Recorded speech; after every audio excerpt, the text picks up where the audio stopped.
Good morning students and welcome back in our class. Today we are going to do our third chapter Eswaran the storyteller.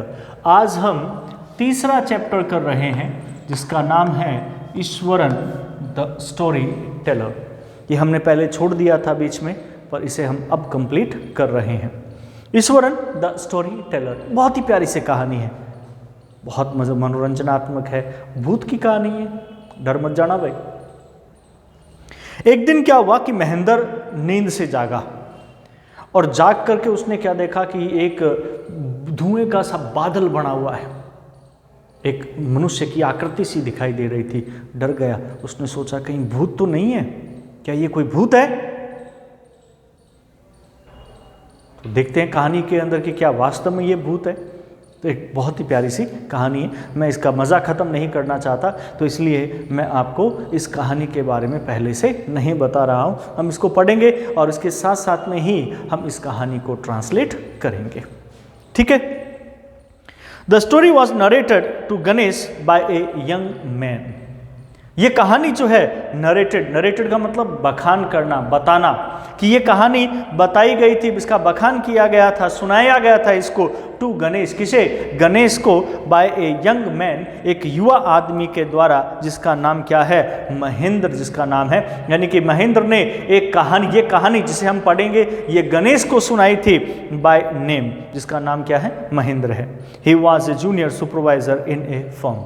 ये junior supervisor था किसमें? एक firm के अंदर. Firm का मतलब क्या होता है? कोई संस्था, कोई, ठीक है. इन ए फर्म, फर्म का मतलब कोई संस्था, किसी एक संस्था के अंदर ये क्या था? एक जूनियर सुपरवाइजर था. Which offered on higher supervisor at various types of construction sites. और उसका काम क्या था कि विच ऑफर्ड, ये एक ऐसी संस्था थी जो लोगों को के सामने प्रस्ताव रखती थी, उनको प्रस्ताव देती थी ऑन हायर, किराए पे लेने के लिए. सुपरवाइजर्स, कि वो सुपरवाइजर्स को किराए पर लेते थे.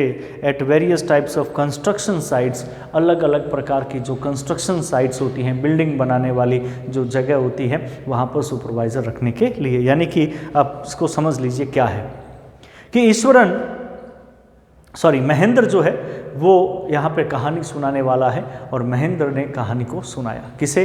एक व्यक्ति जिसका नाम क्या है? गणेश. उस गणेश को उसने कहानी को सुनाया और खुद महेंद्र जो है वो एक जूनियर सुपरवाइजर है एक ऐसी संस्था के अंदर जो लोगों को किराए पर हायर करती है, उनको लेती है और उनके सामने उनको ऑफर करती है जॉब का, कि उन्हें अलग अलग कंस्ट्रक्शन साइट्स पे जहाँ पर बिल्डिंग बनाई जाती है ऐसे अलग अलग कंस्ट्रक्शन साइट्स पे उनको सुपरवाइज़र रखती है.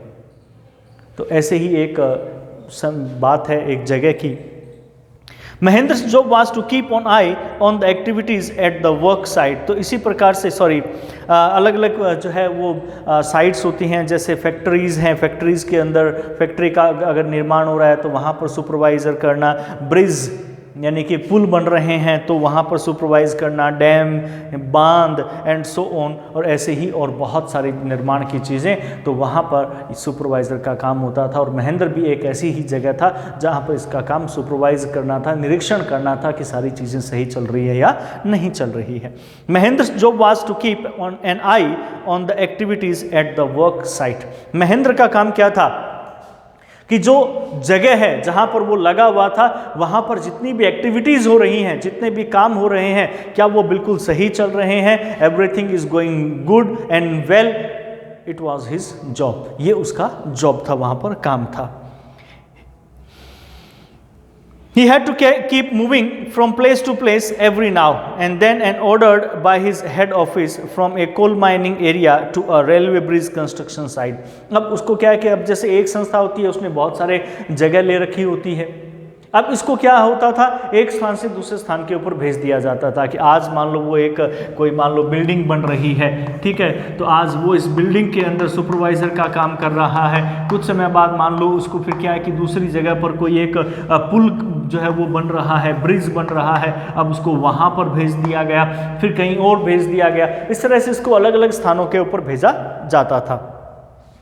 तो क्या होता था, he had to keep moving, moving मतलब एक स्थान से दूसरा स्थान पे आना जाना, he had to keep moving, उसे हमेशा एक स्थान से दूसरे स्थान पे आना जाना पड़ता था, फ्रॉम प्लेस टू प्लेस, एक स्थान से दूसरे स्थान के ऊपर, एवरी नाउ, हर बार, and then as order by his office, और उसके बाद में जैसा उसको आदेश दिया जाता था उसके हेड ऑफिस के द्वारा उसको वैसा ही करना पड़ता था। जैसे मान लो from a coal mining area, मान लो एक कहीं पर कोयले की खदान वाला अगर क्षेत्र है तो वहाँ से टू ए रेलवे ब्रिज, मान लो एक रेलवे का पुल बन रहा है उसे वहाँ पर जाना पड़ता था, कंस्ट्रक्शन साइट यानी कि निर्माण वाली जगह के ऊपर। From there after a few months, अब जब वहाँ पर कुछ काम कर लिया, कुछ महीनों बाद वहाँ से टू ए केमिकल प्लांट, उसे एक रसायन प्लांट के अंदर भेज दिया गया, which was coming up somewhere, कि जिसे कहीं दूसरी जगह के ऊपर जिसका निर्माण किया जा रहा था। तो इस प्रकार से उसे एक स्थान से दूसरे स्थान के ऊपर जाना पड़ता था। ही वॉज अ बैचलर, वो क्या था, एक कुंवारा था, बैचलर यानी कि कुंवारा, कि वो एक कुंवारा था। हिज नीड्स वो सिंपल, उसकी आवश्यकताएं बहुत साधारण सी थी। अब कुंवारा व्यक्ति है, बहुत ज़्यादा आवश्यकताएं तो उसे होती नहीं है, तो उसकी आवश्यकताएं भी बहुत साधारण थी। And he was able to adjust himself to all kinds of odd conditions, और यही वजह थी कि जब अकेला था, देखो परिवार होता है तो हर जगह एडजस्ट करना मुश्किल हो जाता है, परंतु ये व्यक्ति एक कुंवारा व्यक्ति था, तो इसीलिए he was able to adjust, वो अपने आप को एडजस्ट करने में सक्षम था, वो कहीं पर भी अपने आप को समायोजित कर लेता था, एडजस्ट कर लेता था to all kinds of odd condition, हर प्रकार की जो विचित्र सी हालात होते थे, जो हमारे फेवरेबल जो कंडीशंस है वो नहीं होती थी, फिर भी वो अपने आप को वहाँ पर एडजस्ट कर लेता था। Whether it was an ill equipped circuit house, चाहे ये एक इल इक्विपाइड यानी कि जो कम चीज़ों को लिए हुए, बुरी चीज़ों की, जिसमें मतलब सारी चीज़ें सारी सुविधाएं नहीं होती हैं, तो इसको इल इक्विपाइड कहते हैं। मान लो कि कोई एक सारी सुविधाओं से वंचित एक कोई सर्किट हाउस है, वहाँ हो तो वो वहाँ जाकर के रुक जाता था, और ए मेक शिफ्ट कैनवास टेंट, या फिर मान लो एक कैनवास का टेंट लगाया हो, इस प्रकार से तंबू लगा देते हैं ना ठहरने के लिए, ठीक है, तो उसने देखा कि हो सकता है कि कोई एक कैनवास का बना हुआ टेंट है, तो वो वहाँ पर जाकर के रुक जाता था, तो उसको कोई प्रॉब्लम नहीं होती थी। In the middle of a stone query, चाहे वो एक स्टोन क्वेरी के बिल्कुल मध्य में ही क्यों ना हो, यानी कि पत्थर की जो है खदान है उसके बीच में ही क्यों ना हो, वो वहाँ पर भी चला जाता था। But one asset he had was his cook, परंतु एक उसकी एसेट थी, संपत्ति, एसेट बोलते हैं संपत्ति को, ठीक है, एक एसेट उसके पास में थी, एक संपत्ति उसकी थी, और वो संपत्ति थी क्या थी, उसका कुक, उसका रसोइया, वो हमेशा उसके साथ रहता था। कि एक एसेट थी, he had was his cook, और वो उसकी एसेट क्या थी, उसकी संपत्ति क्या थी, वो था उसका रसोइया ईश्वरन, जो हमेशा उसके साथ रहता था। The cook was quite attached to Mahendra, ये बहुत लगाव था, अटैच्ड का मतलब होता है लगाव, कि इसका बहुत ज़्यादा लगाव था महेंद्र के साथ में। एंड फॉलोड हिम अनकम्प्लेनिंगली, और वो हमेशा उसके पीछे पीछे चलता था बिना शिकायत किए हुए। फॉलोड अनुसरण करना, जैसा महेंद्र करता था वैसा ही ईश्वरन करता था, और अनकम्प्लेनिंगली, बिना शिकायत किए हुए वो हमेशा उसके साथ में जाता था। Wherever he was posted, जहाँ कहीं भी उसको पोस्ट दिया जाता था, जहाँ पर भी उसको स्थानांतरित किया जाता था, लगाया जाता था, वो हर जगह उसके साथ बिना शिकायत किए हुए चले जाता था। ही कुकड फॉर महेंद्र, वो महेंद्र के लिए खाना बनाता था। वाश्ड हिज क्लोथ्स, उसके कपड़े धोता था। And chatted away with his master at night, और रात के समय अपने मालिक के साथ में बैठ करके गप्पे मारता था, बातें करता था।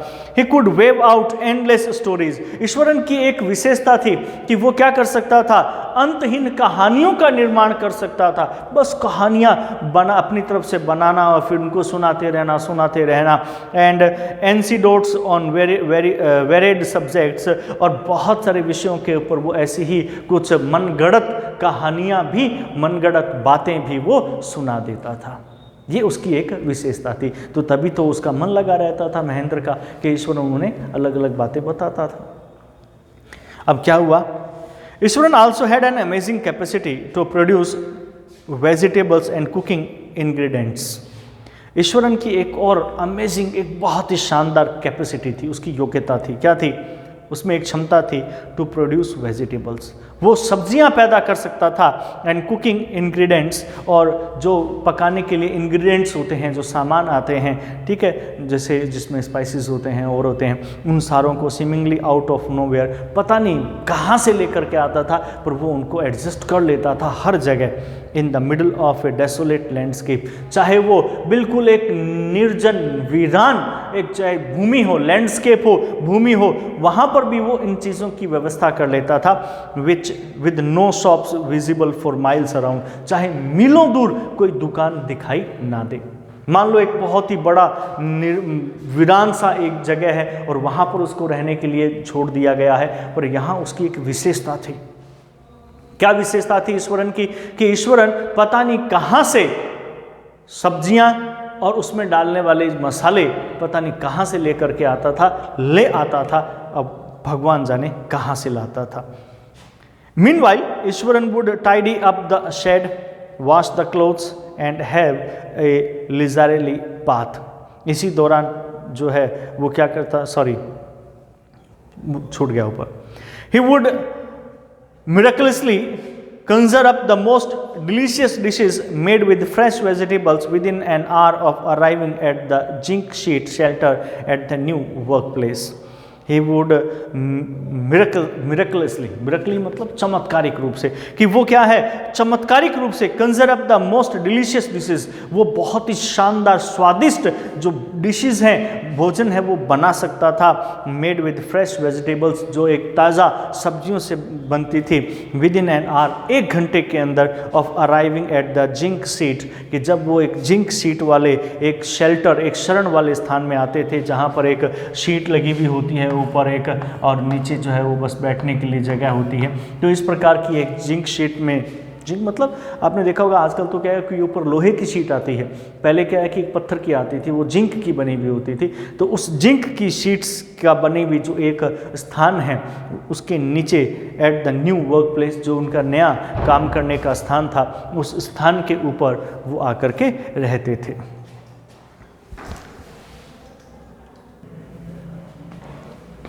तो समझ गए होंगे कि जिंक शीट की एक ढांचा जिसके ऊपर शीट लगी हुई होती थी, तो वहाँ पर वो आकर के उनको रहना था। तो वहाँ वो आए और विद इन एन आवर, 1 घंटे के अंदर उसने बहुत ही शानदार भोजन बना दिया, सब्जियाँ बना डाली।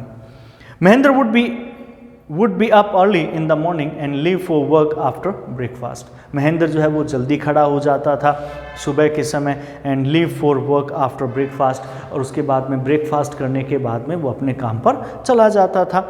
Carrying some prepared food with him, और अपने साथ में कुछ तैयार भोजन लेकर के, जैसे आप लोग आते हो ना कि सुबह नाश्ता किया और उसके बाद में अपना लंच बॉक्स साथ लेकर के आते हो, ऐसे ही वो सुबह ब्रेकफास्ट करता महेंद्र, और उसके बाद में लंच बॉक्स अपने साथ में लिया और साथ में लेकर के वो अपने काम पर चला जाता था। इसी दौरान जो ईश्वरन है वो पीछे से अपना काम करता। Meanwhile Eswaran would tidy up the shed, तो इसी दौरान क्या है, ईश्वरन क्या करता, टाइडी मतलब साफ करना, कि वो साफ करता किसको, शेड को, रहने वाला जो स्थान था, जो छप्पर बना हुआ था, उसको वो साफ करता। वॉश द क्लोथ्स, कपड़ों को धोता। एंड हैव ए लिजरेसली बाथ, और एक बहुत ही आराम से वो स्नान करता था। Pouring several buckets of water over his head, कैसे लिजरेसली, कि यूजलेस तरीके से बस पानी अपने ऊपर डालते रहना, पानी की कमी तो उस वक्त थी नहीं, बस बहुत सारी बाल्टियां अपने ऊपर वो जो है वो नहाने के दौरान डाल लेता था। ठीक है, तो पोरिंग मतलब उड़ेलना, सेवरल बकेट्स, बहुत सारी जो बाल्टियां हैं ऑफ वाटर, पानी की, ओवर हिज हेड, अपने सर के ऊपर बैठा बैठा वो डालता रहता था। Muttering a prayer all the while, और इसी दौरान वो एक प्रार्थना बड़बड़ाता रहता था इसी पूरे नहाने के दौरान। It would be lunch time by then, और उस तक समय तक दोपहर का लंच का समय हो जाता था, कि वो सारा काम करने के बाद में स्नान करता, और स्नान करने में भी बहुत ज़्यादा टाइम लगा था, फालतू बैठा बैठा बस पानी डालता रहता था अपने ऊपर। तो इसी दौरान लंच का टाइम हो जाता, तो फिर वो लंच लेता। आफ्टर ईटिंग, लंच लेने के बाद में he would read for a while before dosing of, वो कुछ किताबें पढ़ता कुछ समय के लिए, इससे पहले कि डोजिंग ऑफ यानी कि दोपहर की नींद लेने से पहले। फिर वो क्या है, एक झपकी ले लेता, नींद आ जाती उसे। The book was usually some popular Tamil thriller running of hundreds of pages. और वो किताब कौन सी पढ़ता था, वो किताबें पढ़ता था जो थ्रिलर होती थी, तमिल लैंग्वेज में, तमिल भाषा में लिखी हुई जो प्रसिद्ध थ्रिलर, डरावनी, रोमांच से भरी हुई जो है किताबें होती थी, running to hundreds of pages, जिसमें सैकड़ों पेज होते थे, मोटी सी किताब हुआ करती थी जिसे वो नोवेल बोलते थे हम उसको, कि वो पढ़ता रहता था वहाँ पे। इट्स इमेजिनेटिव डिस्क्रिप्शन, कि उसके अंदर कल्पनात्मक जो वर्णन, क्योंकि नोवेल वगैरह होती है, कहानियाँ होती है, सब कल्पनात्मक वर्णन होते हैं, उनके अंदर कल्पना से गढ़ी हुई होती है, तो उसमें इमेजिनेटिव डिस्क्रिप्शंस होते हैं, कल्पनात्मक वर्णन होते हैं, उनको वो पढ़ता है। एंड नरेटिव, और कहानियाँ, ठीक है, फ्लरिशेस जो फलती फूलती रहती हैं उनके अंदर, would hold Eswaran in thrill, और वो ईश्वरन को क्या है, रोमांच से भर करके रखती थी, और वो बहुत ज़्यादा रोमांचित होता था उनको पढ़ करके, और उसके मन में भी वैसे ही विचार चलने लगते थे। His own descriptions were greatly influenced by the Tamil authors that he read.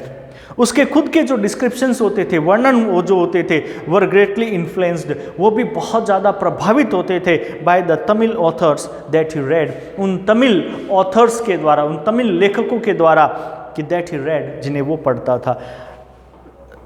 अब यहाँ पर इस नए पैराग्राफ में क्या चीज़ बताई जाएगी, इस पैराग्राफ के अंदर ये बताया जाएगा कि जब वो इन किताबों को पढ़ता था, तो पढ़ने के बाद में, अब उसके बाद में जब वो अपने मालिक को कहानियाँ सुनाता था, तो वो सारी की सारी कहानियाँ ऐसी ही नोवेल से, ऐसे ही तमिल लेखकों के द्वारा लिखी हुई नोवेल से बहुत ज़्यादा प्रभावित होती थी, और वो उनको अपने मालिक को सुनाता था, और वो उसके मालिक को भी रोमांच से भर देती थी कहानियाँ। पर अब आगे का हम नेक्स्ट वीडियो में करेंगे, आज इतना ही समय है हमारे पास में, तो जितना मैंने पढ़ाया है आप उतना घर पे इसको पढ़िए, रिवाइज करें इसको, और रिवीजन करने के बाद में अगर आपको कोई प्रॉब्लम आती है तो आप मुझसे पूछिए, ठीक है।